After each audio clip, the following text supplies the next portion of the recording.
Phiền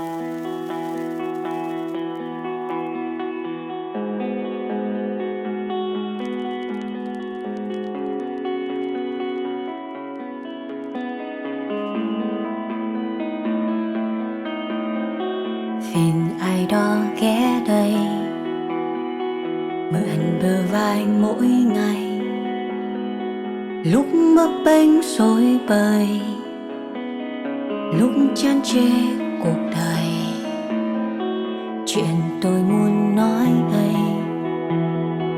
về những ngày đắng cay, những giấc mơ không thành, những giọt nước mắt tự tình lúc không giờ.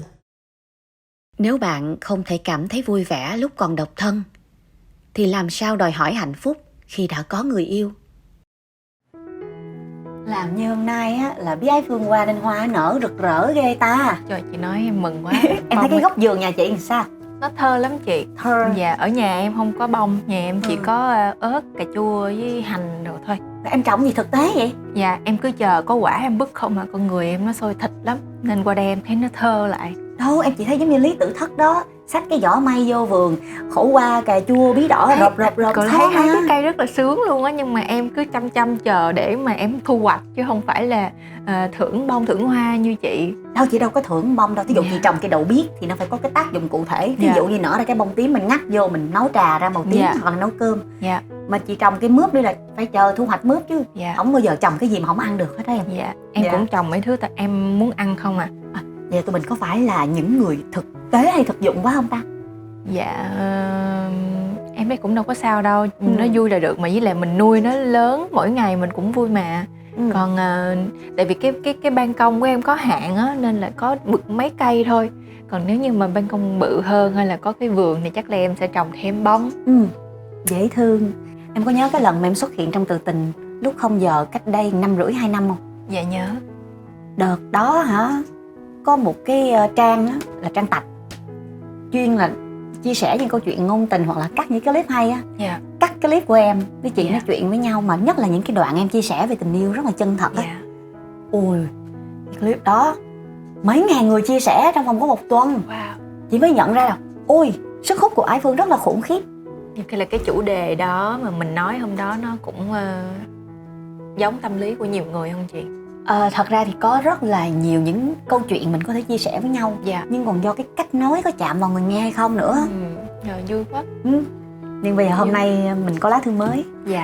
Không có cần phải mấy ngàn người share, mình chỉ cần một người khách mời thật sự lắng nghe, thật sự đặt trái tim mình vào trong những lá thư này.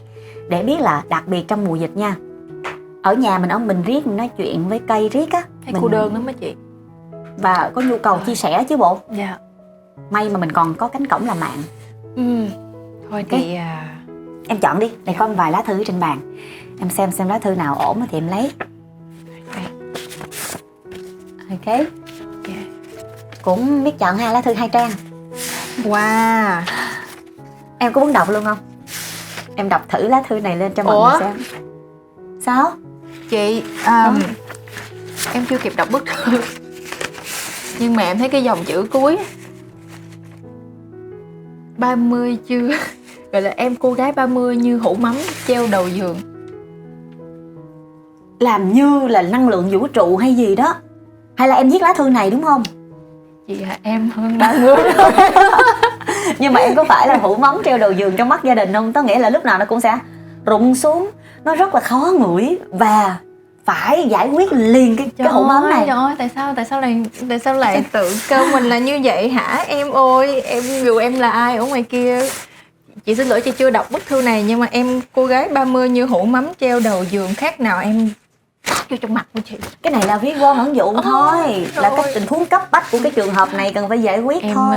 Em thấy rất là vừa thấy thương vừa thấy tớ nữa. Em cũng muốn nghe về cái câu chuyện này. Đó là chị Trinh đọc cho em nha, để cho Ái Phương có thể vừa thưởng một tách trà, ngắm hoa cỏ và thật sự đặt mình vào trong trường hợp của bạn này, mà cũng không cần tự đặt nữa.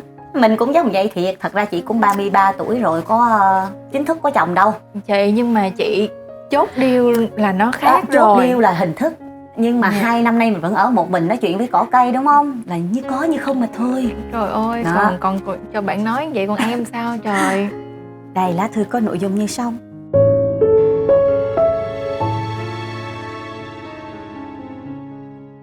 Em chào chị Trinh. Dạ em theo dõi chương trình Tự Tình lúc 0 giờ cũng đã lâu. Chị Trinh và nhiều khách mời cũng đã giúp cho em rất nhiều về tư duy và suy nghĩ. Hôm nay em mới mạnh dạn gửi thư về cho chị. Cũng không biết có được lên chương trình hay không, nhưng vẫn vui, vì dù sao cũng có người để em thổ lộ hết tâm sự của mình. Dạ em năm nay 30 tuổi. Cái tuổi mà khi nhìn vào ai cũng thốt lên già rồi đấy. Thật ra bản thân em nghĩ dù tuổi nào hay thời điểm nào cũng đẹp, chỉ cần chúng ta sống đúng, sống vui và hài lòng với chính mình. Nhắc tới 30, người ta cũng sẽ nghĩ ngay về gia đình nhỏ, vợ chồng con cái đề huề và sự nghiệp ổn định. Em không biết ngoài kia có bao nhiêu người đã viên mãn ở tuổi 30 chưa? Có một gia đình để ta trở về và một công việc đủ để xây dựng gia đình nhỏ chưa? Còn với bản thân em thì 30 quá nhiều trăn trở chị ạ. Em có một công việc ổn định đủ để em có thể chăm sóc cho bản thân, để relax cuối tuần và những chuyến du lịch xa với bạn bè. Em rất là hài lòng với hiện tại. Nếu cuộc sống cứ trôi qua thì dễ dàng quá. Dạo này em chịu áp lực từ gia đình. Ba mẹ hối em cưới chồng, không phải bắt nha, mà là ép. Ba mẹ em bảo em về quê và cưới đại một người con trai ba mẹ mai mối. Điều đó thật khó với một người như em. Em sinh ra trong gia đình có nhiều chị em là con đầu. Chị em chưa ai lập gia đình cả, nên áp lực của con cả càng cao. Ba mẹ cũng chịu áp lực nhiều từ họ hàng xóm. Họ không nhìn vào và thốt lên rằng ôi nhà này ba mẹ sống như thế nào mà giờ con cái chưa ai lập gia đình. Em biết và hiểu rõ ba mẹ thương, lo lắng cho em vì ba mẹ ngày càng già đi, mà con cái thì chưa ai ổn định hết. Em thương ba mẹ và cũng thương bản thân mình. Chị ơi, không ai muốn cô đơn một mình cả. Nhưng em chưa gặp được người thương thì làm sao mà đám cưới được. Em luôn có suy nghĩ rằng bản thân đến giờ vẫn chưa lập gia đình, không phải vì em yếu kém. Em không phải là không có phúc phận như người ta, mà tại duyên chưa có tới. Mà nếu như nó đến thì em phải trong trạng thái tươi đẹp nhất chứ. Dù 20 hay 30 em cũng phải yêu bản thân mình, phải luôn xinh đẹp tự tin. Trước và bây giờ thì em vẫn giữ nguyên suy nghĩ như vậy. Chỉ là thời điểm hiện tại em thích độc thân hơn chị à. Em dường như không rung động với bất kỳ chàng trai nào tán tỉnh em. Em cũng không nghĩ là mình thuộc giới tính khác. Chỉ là nhìn vào cuộc sống sau khi kết hôn của những người thân xung quanh em, nó quá nhiều mâu thuẫn, nhiều vấn đề. Nhìn họ đau khổ buồn rầu và hối hận vì đã lấy chồng, em lại càng không muốn bản thân mình phải bước chân vào con đường kết hôn nữa. Mặc dù em biết mỗi cây mỗi hoa, mỗi nhà mỗi cảnh, nhưng em vẫn không thoát khỏi cái suy nghĩ đó. Giờ em không biết bản thân mình phải làm như thế nào. Em không muốn ba mẹ buồn lo lắng vì em. Em cũng không muốn tuổi 30 mà phải cưới đại một người.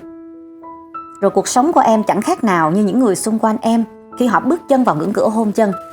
Em không muốn đánh mất mình sau những gì em đã cố gắng. Câu chuyện của em dường như là câu chuyện của những cô gái tuổi 30 vẫn chưa kết hôn còn nhiều lắm chông chênh với cuộc sống hiện tại.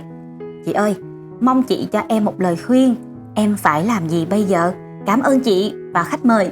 Chúc chị và khách mời nhiều sức khỏe. Xuống hàng, em cô gái 30 như hũ mắm treo đầu giường thân gửi. Ai da. Trời, nghe rất là thương, nghe rất là thương. Khi mà em đọc cái em nghe chị đọc cái thư này á, thì em thấy là có hai cái mà em nghĩ là thường mấy cô gái mà chưa lập gia đình á thì hay gặp, đó là một là không biết làm gì với suy nghĩ của mình, làm sao để mình cảm thấy khá hơn. Hai là có những người họ đã thông suốt cái suy nghĩ của mình rồi, nhưng họ không biết làm thế nào để cho gia đình và những người xung quanh hiểu để mình vơi đi cái áp lực.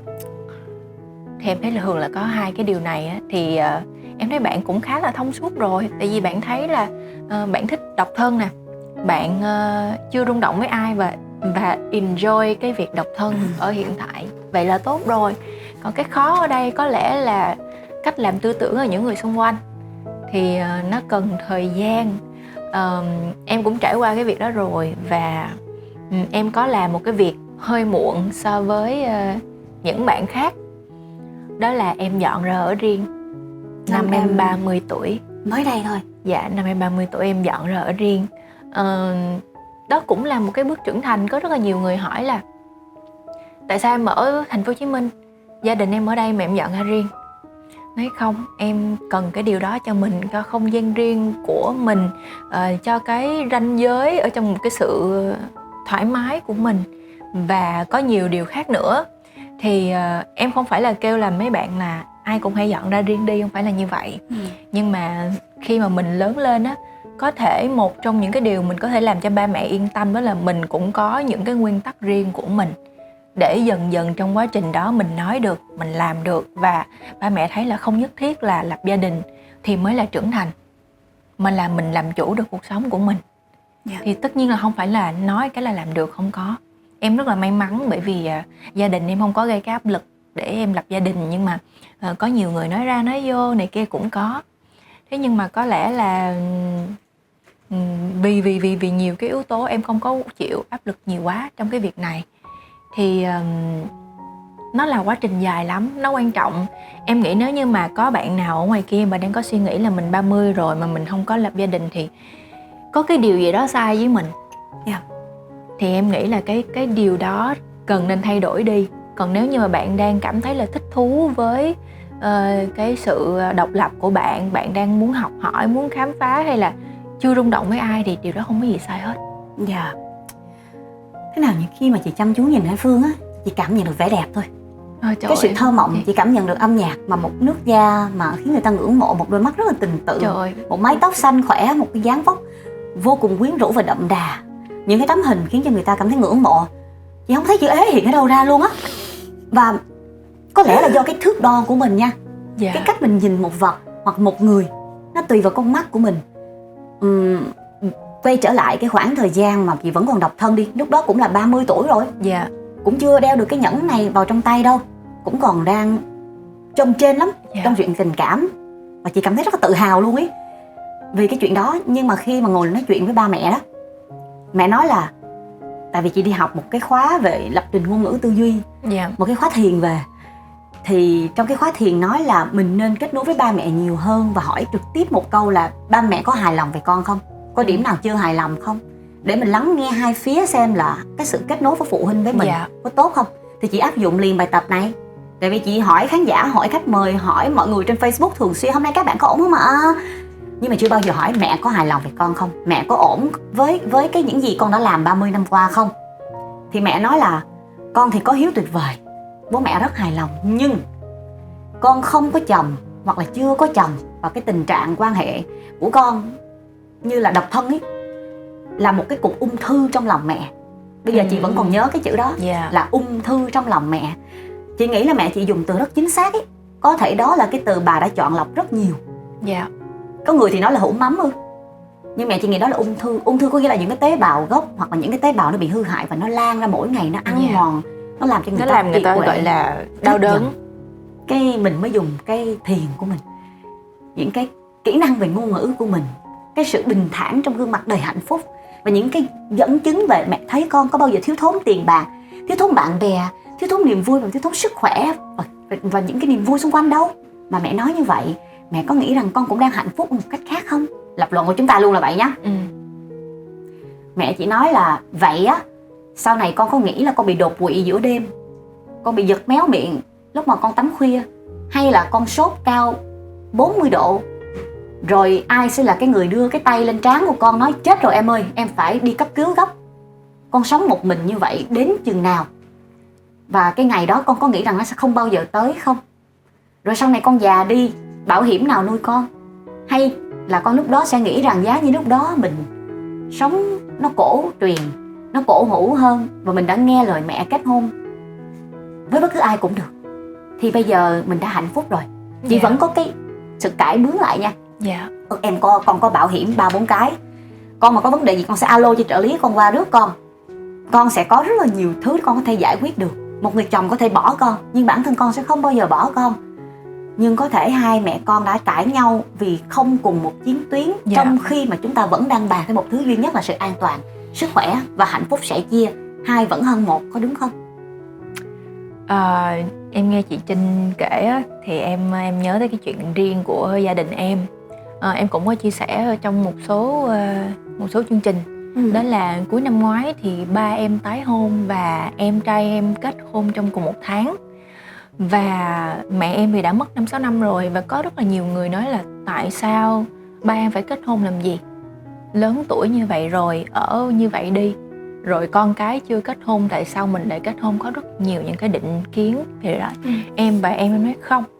Thứ nhất là ba em, ở thế hệ của ba em và cô thì ba em cần cái đám cưới đó là sự công nhận và chúc phúc của mọi người. Đó là giá trị mà ba em cảm thấy an toàn.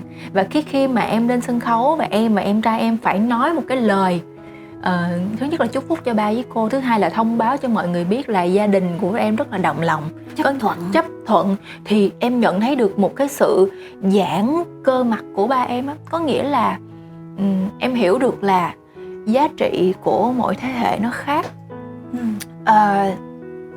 Em không thấy ba mẹ mình vô lý và mình có lý hơn và lý lẽ của mình hay hơn. Em chỉ thấy là không có một cái quan điểm sống nào tốt hơn quan điểm sống nào hết. Bởi vì khi mình lựa chọn cái này, mình sẽ chấp nhận mất đi cái ưu điểm của cái kia. Giống như những người chọn độc thân á, thì họ có rất nhiều tự do, có rất là nhiều cái sự trải nghiệm, có độc lập, có bản lĩnh. Nhưng rủi ro là phải đấu tranh với sự cô đơn của mình. Chứ không phải là ở như vậy là sướng hơn hồi xưa ba mẹ thật cổ lỗ sĩ. Không, có cái sự sướng đó, nhưng mà em nghĩ mình ý thức được là vậy là ok rồi. Còn nếu như mà mình cứ đi tìm tranh cãi là không, con đúng hơn ba mẹ, không bao giờ mình tìm cái đó. Tại vì cái điều đó không phải. Không có một quan điểm nào, những cái tiêu chuẩn sống nào tốt hơn cái còn lại hết á. Tại vì cái chẳng qua là nó thay đổi theo, em nghĩ rằng quan điểm sống của mình, ưu tiên trong cuộc sống của mình nó thay đổi theo cái tự nhiên xã hội thay đổi và mình thay đổi thôi. Giống như là ngày xưa á, thì có cái câu là đến cái chết mới chia lìa chị. Thì cái câu đó rất là lâu, mấy trăm năm, mấy ngàn năm đúng không? Nhưng ngày xưa con người sống tuổi thọ ngắn lắm. Còn bây giờ khoa học cải tiến, mình sống rất là lâu và mình ở gần nhau nhiều thêm, mình có cơ hội gặp gỡ nhiều thêm, có phương tiện, mình có nhiều sự so sánh. Vậy thì quan điểm của mình nó khác với thế hệ cũ rồi. Vậy thì nó cũng hơi đáng sợ khi cái xung đột đó. Em thì cảm thấy là cái nào cũng được, kết hôn sớm cũng được, viên mãn là mình thấy đủ là được. Kết hôn muộn cũng được, tại vì nếu như mình chưa có yên tâm cái gì hết, mình luôn có bất an. Nhiều người có bất an tuổi thơ lắm chị, gặp nhiều lắm. Thì khi nào mình thấy an toàn, mình thấy tự tin, mình kết hôn. Em thấy là quan điểm nào cũng được, nhưng hãy luôn lựa chọn điều đó vì mình. Đừng có lựa chọn điều đó vì ai khác. Ví dụ như bây giờ á, em cũng nếu như em lấy một người nào đó vì gia đình, mai này chồng em bạo hành em mà gia đình em có bắt lỗi được không? Vì lúc đó em chọn đại. Rồi mai này em bị trầm cảm thì sao? Nó là một căn bệnh thời đại, khi mà mình ức chế, mình không chia sẻ được. Rồi có rất nhiều những cái và hơn nữa, nếu như mình vì một cái quyết định không vì mình sinh ra con cái rồi nó chứng kiến ba mẹ nó không hạnh phúc, rồi ai lại giải quyết những cái điều đó?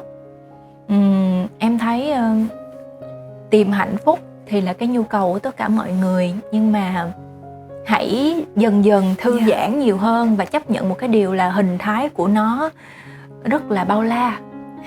Đừng có đem cái chuẩn của mình áp lên người khác, hay là nói là chuẩn của mình tốt hơn hay gì cả, mà nó chỉ là khác biệt. Và khi nó khác biệt như vậy, hãy chấp nhận cái chuyện có những cái nó vượt trội và có những cái mình sẽ phải mất đi. Em nghĩ như vậy thôi. Nhưng mà để bước qua được một cái giai đoạn rồi chấp nhận điều đó, nó phải có nhiều đấu tranh lắm. Em thấy là nhiều người cũng còn bị mắc kẹt trong quan điểm là quan điểm của tôi tốt hơn quan điểm của bạn, vì quan điểm của con tốt hơn quan điểm của ba mẹ. Thì em thấy là nó không có kết cục đâu, sẽ không bao giờ có cái gì tốt hơn cái gì hết. Đúng rồi, số 6 hay là số 9 thì còn tùy theo bạn đứng ở góc nào để nhìn nữa. Thật ra quan điểm của Ái Phương vừa chia sẻ, Trinh vừa rất đồng tình, vừa có chỗ chưa đồng tình. Ví dụ vì cái hình ảnh của người cha giãn cơ mặt, cuối cùng mình đã được chấp nhận. Hạnh phúc cuối cùng đã được con cháu của mình chấp nhận là mình quá hạnh phúc rồi.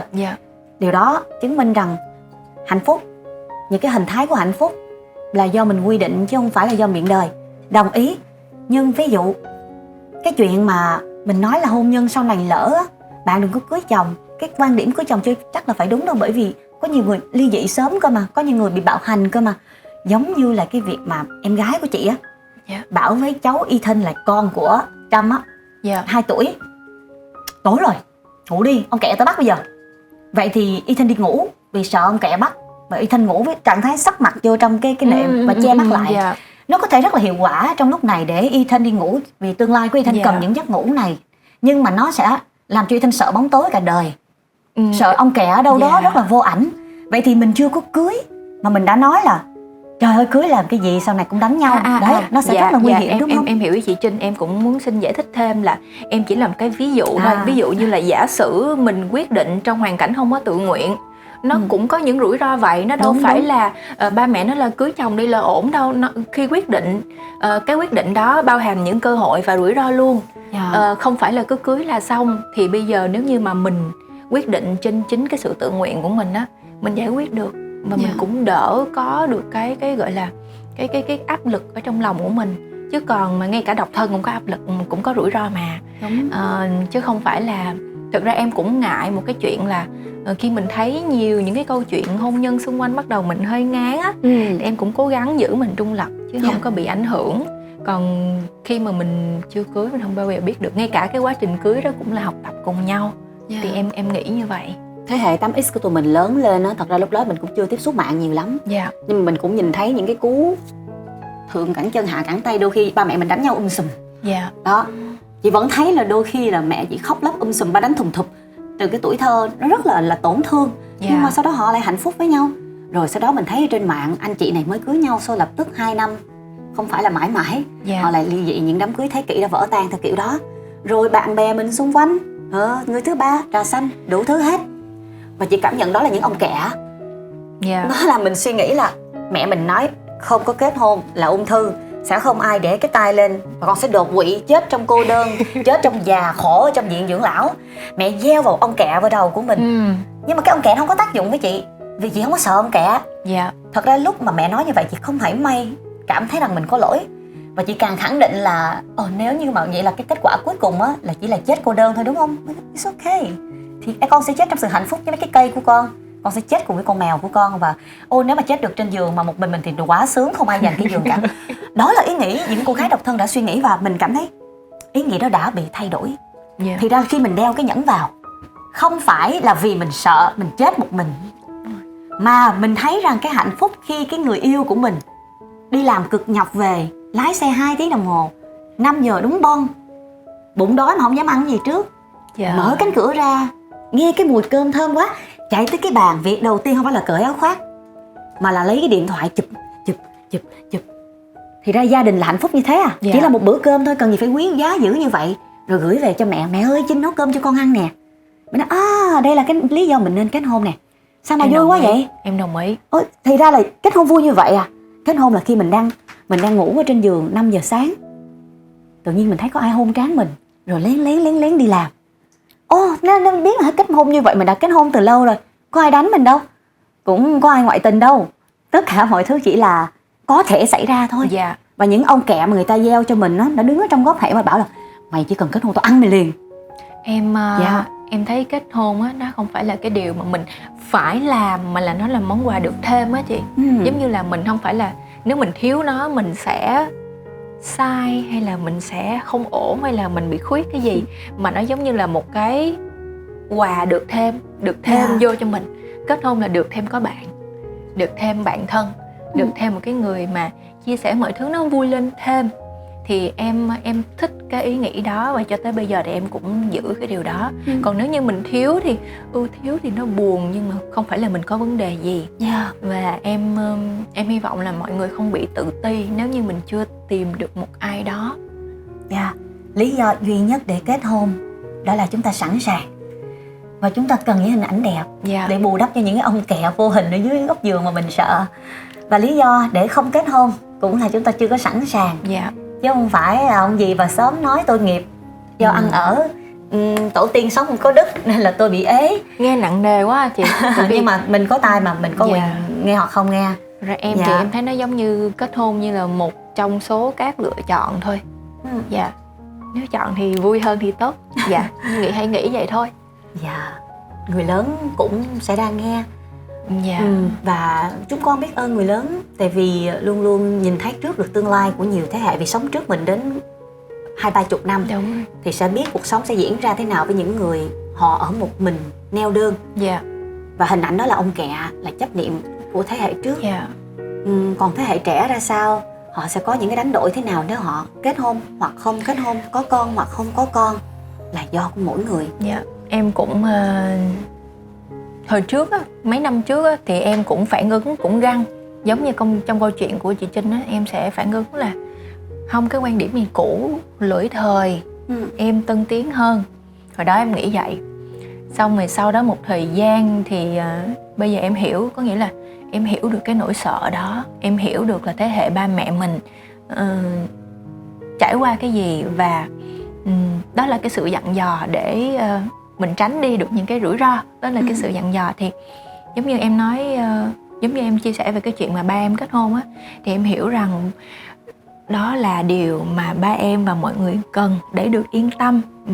Và khi mà người lớn nói với mình là có rất nhiều thiện chí ở trong đó, cái sự quan tâm, yêu thương và muốn mình cái điều tốt nhất, thì em hiểu điều đó. Em cố gắng hiểu cái cảm xúc, cái nỗi lo đó của ba mẹ thôi. Và em cũng không có mong là ba mẹ hay là thế hệ đi trước sẽ hoàn toàn hiểu được cái quyết định của trẻ bây giờ. Thậm chí em nói ngay cả thế hệ sau mình á, nhiều khi sau này tụi nhỏ có những quyết định mình cũng không hiểu. Em nghĩ vậy. Tại vì cái đời sống nó sẽ làm cho những cái ưu tiên khác thay đổi, trộn nó nhào lên trên liền, và nó bao la lắm. Biết đâu tự nhiên cái 50 năm nữa cái mình thấy chuyện mình còn không hiểu được tuổi trẻ nói gì thì sao. Nhưng mà cái cảm giác của ba mẹ mình mà lo lắng bây giờ á, mai này mình sẽ có điều đó. Nhưng mà bây giờ mình thông cảm và mình trấn an cho mọi người yên tâm là mình đang làm chủ cuộc sống của mình, có trách nhiệm thôi. Dạ, em nghĩ không có cái sự tuyệt đối ở đây. Đúng, những cái sự ưu tiên sẽ thay đổi. Có khi mình nghĩ là sự nghiệp của mình, những album của mình, những cuốn sách của mình, thu nhập của mình là cái điều quan trọng nhất. Nhưng biết đâu 1-2 tháng nữa hoặc 1-2 năm nữa mình thấy ủa sao nhiều bạn xung quanh của mình có em bé, nó đã vô lớp 6 rồi. Thì mình cũng bắt đầu muốn làm single mom. Bất biết đâu mình sẽ có thay đổi ý nghĩ bất cứ lúc nào. Mình không cần chồng mà cần con thì sao? Thứ tự ưu tiên sẽ thay đổi khi chúng ta thật sự sẵn sàng. Và hành trình này nó thú vị quá. Thú vị cả lúc cô đơn và thú vị cả lúc có gia đình. Cô đơn không có dễ chịu. Cô đơn không dễ chịu chút nào. Nếu như mà chẳng qua là chưa tìm được một cái người mình có thể trọn vẹn đồng hành, hoặc là để chốt một cái deal gọi là kết hôn thôi. Nhưng mà nếu như mà mình có cơ hội để mình chăm sóc bản thân, mình tìm hiểu cái nội tâm của bản thân, mình chăm sóc bản thân nhiều, em nghĩ cũng quý báu và không sao cả. Bỗng nhiên nhìn vào mắt Ái Phương, chợt nhớ những lời Ái Phương đã tâm tình bằng âm nhạc. Bao năm đó em vẫn một mình, vì cuộc đời là vài ba trang giấy vẽ nguyệt ngoạc vài chiếc lá cây. Bây giờ có buồn như vậy nữa không? Dạ không. Lúc đó thì cô đơn và cô độc nữa. Thì lúc đó bài đó cứ giống như là em tự trò chuyện với chính mình, em tưởng tượng ra một người khác để bầu bạn với mình và nói với mình là đã quen cô đơn rồi. Ái Phương viết bài đó năm bao nhiêu tuổi? Năm 26 tuổi ạ. Một cô gái đã lỡ thì ở dưới quê nhưng mà rất là trẻ nếu phải kết hôn ở thành thị. Đúng là tùy cái vùng địa lý và tùy cái tâm tưởng, tùy cái thế hệ mà trễ hay sớm cũng chỉ là một cái khái niệm mà thôi. Vậy trước khi Ái Phương chia sẻ bài hát này với các bạn đang theo dõi Tự Tình, và đặc biệt là cô gái nghĩ mình là hũ mắm trên đầu giường này á, để cô biết không phải hũ mắm là hũ nến á, rất là thơm chứ không phải là cái gì cũng khiếp đâu nha. Trinh cũng sẽ tặng cho Ái Phương một món quà rất liên quan. Pacitia London là một hãng nến vô cùng cao cấp, và những cái thành phố nổi tiếng trên thế giới sẽ được gợi nhớ lại cùng với những mùi hương, có thể là xạ hương, có thể đó là Sài Gòn với hoa sen thủy sinh, hay là hoa nhài, hay là mùi hồ tiêu. Để xem coi là Ái Phương sẽ có hũ nến gì. Mình mở ra xem. Em mở ra luôn nha. Paris nè, những cái London, Dubai nè, Sài Gòn nè. Những cái ngày này là những cái ngày có thời gian để thắp nến, thư giãn nè. Đây, hãng gì vậy? Dubai. Thành phố gì nữa? Dubai. Chưa đi. Wow, Dubai sẽ có mùi tobacco nè. Dubai. Thuốc lá nhẹ nhẹ. Em ngửi luôn được không? Được, có mùi xạ hương nè. Rồi mùi gỗ nè, mùi tiêu. Như là Trinh nói vậy đó. Cái này hợp với những người thích thiên nhiên mà thích cái gỗ nha. Dán kỹ lắm. Kỹ quá vậy sao? Rất nhẹ đây. Đấy, thấy không? Thơm không? Thơm quá. Ở cái mùi này cũng y chang nè. Thơm như mấy cô gái Dubai ở sân bay mà em có dịp lướt ngang. Mùi Mấy cô gái mùi sang thơm mà kiểu nó nồng nàn nha chị. Đối với em, nồng nàn mà đẹp đẽ. Ôi sao giống tả em quá vậy Phương? Sang trời thơm ơi, nồng nàn đẹp đẽ, ngọt ngào, ngon. Ôi thơm quá. Chị tặng em 2 hũ nến treo đầu giường rồi đó cô gái 30 à. Còn em tặng lại cho chị bài hát Cô Đơn. Ok. Cảm ơn chị. Xin mời guitar Trọng Lê.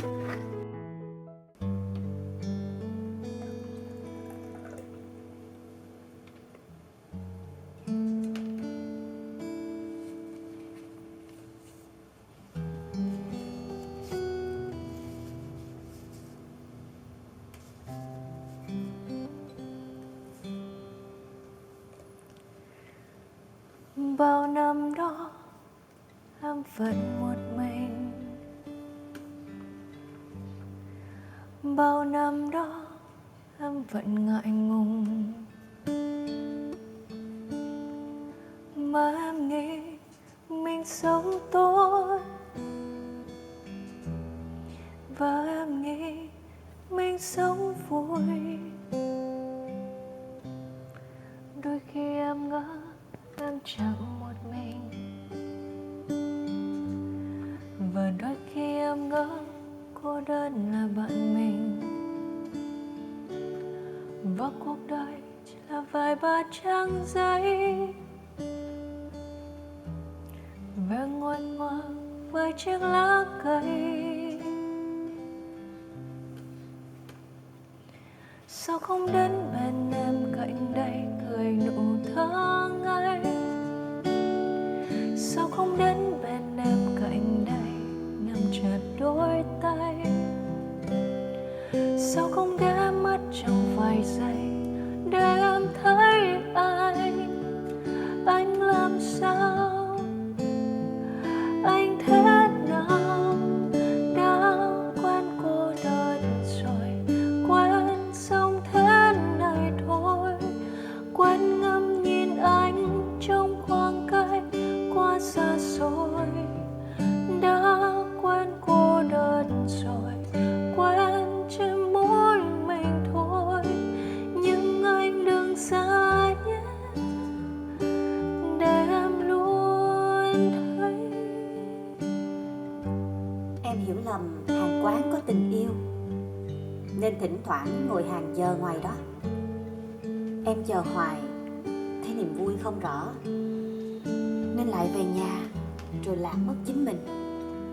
Em hiểu lầm nếu mặc chiếc đầm xinh, eo thon nhỏ thì vận mình sẽ đỏ. Em đẹp rồi, theo kiểu y chang họ. Những cô gái quanh mình để thu hút mỹ tình, nhưng cuối cùng thứ gì mới đáng tin? Em thấy đẹp hay người ta thấy đẹp? Em hiểu lầm nhiều điều trong ngoặc kép nên không vui, dẫu rằng lẽ ra vui. Em ngốc ghê, em lại hiểu lầm rồi. Bình an quá, lại thành cô đơn quá.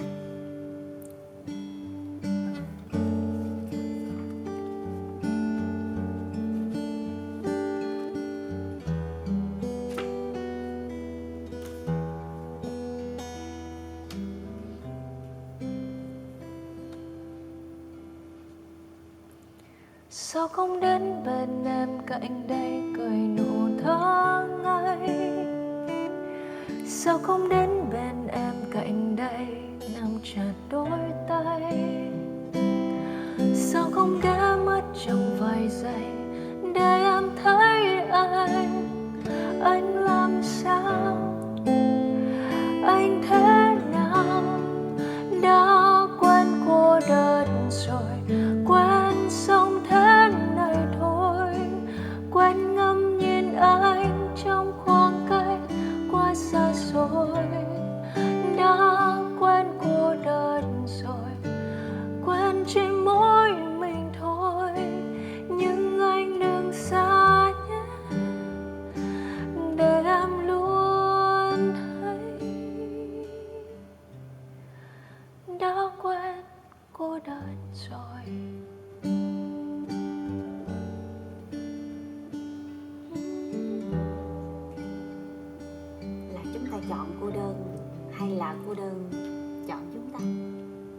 chờ.